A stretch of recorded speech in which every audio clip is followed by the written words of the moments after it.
Stage 2.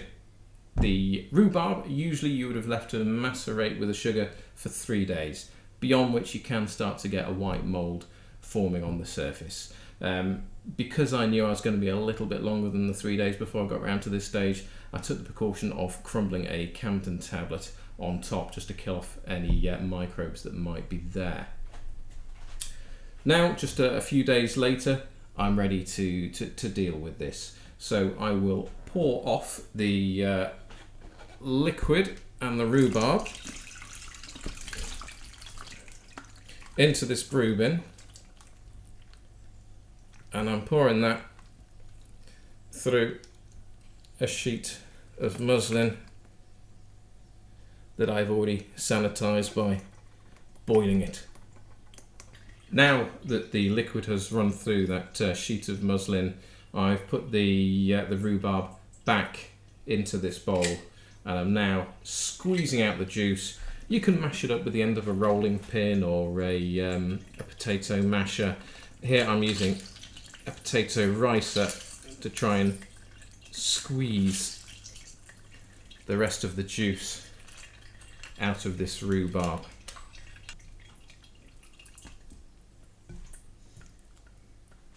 Another particularly boring bit of the video here, just watching me continually squeeze the juice out of the rhubarb. So whilst I'm doing this, why don't we see just how brave I was fighting those zombies. Oh, there's no zombies here.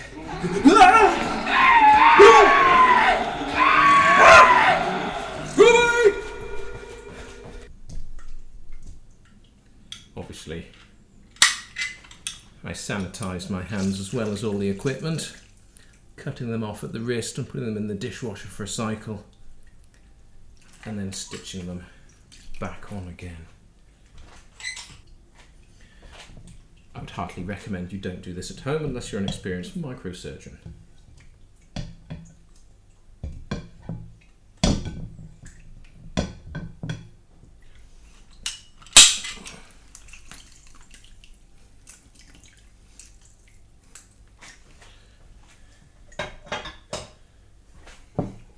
And the rest of the juice in there too.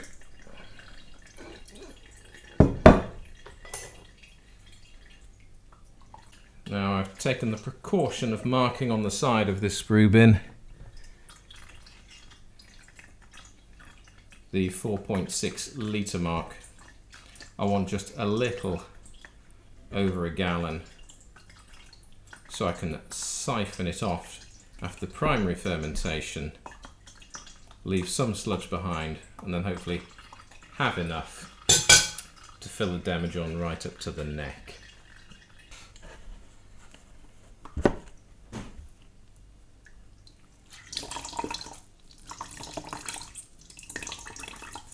Right, so that's all the rhubarb juice collected.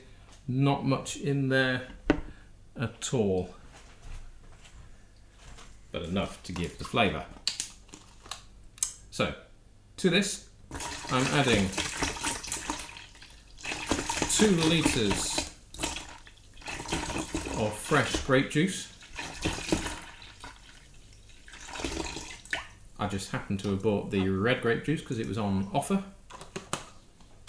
The reason I use fresh is I'm using one which doesn't have any additives in it that could interfere with the fermentation.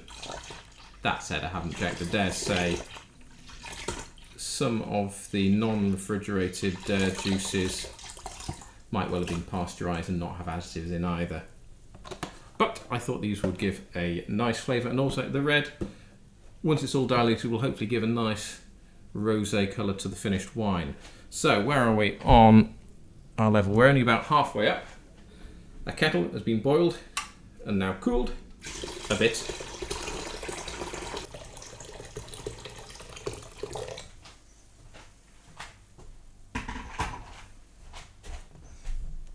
That is now over the 4.6 litre mark.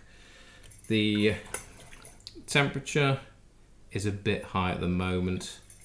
This is over 20 degrees C, which is about 70 Fahrenheit. and I'm going to want this below 60 Fahrenheit, around 15 degrees, before I put my yeast in.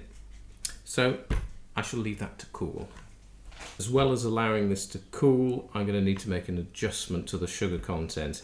Even after adding the grape juice, the specific gravity at the moment is measuring at 1.044 at 30 degrees C.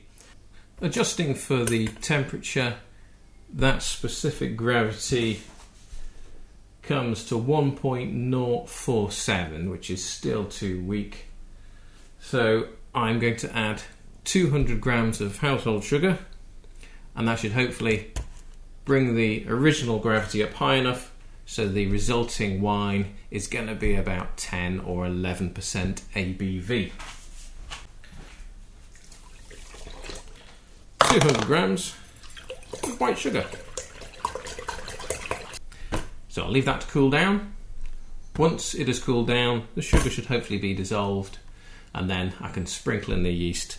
Then we'll leave that for about a week to ferment, and then I'll siphon it into a demijohn for the slower last part of the fermentation. And then it's part 3.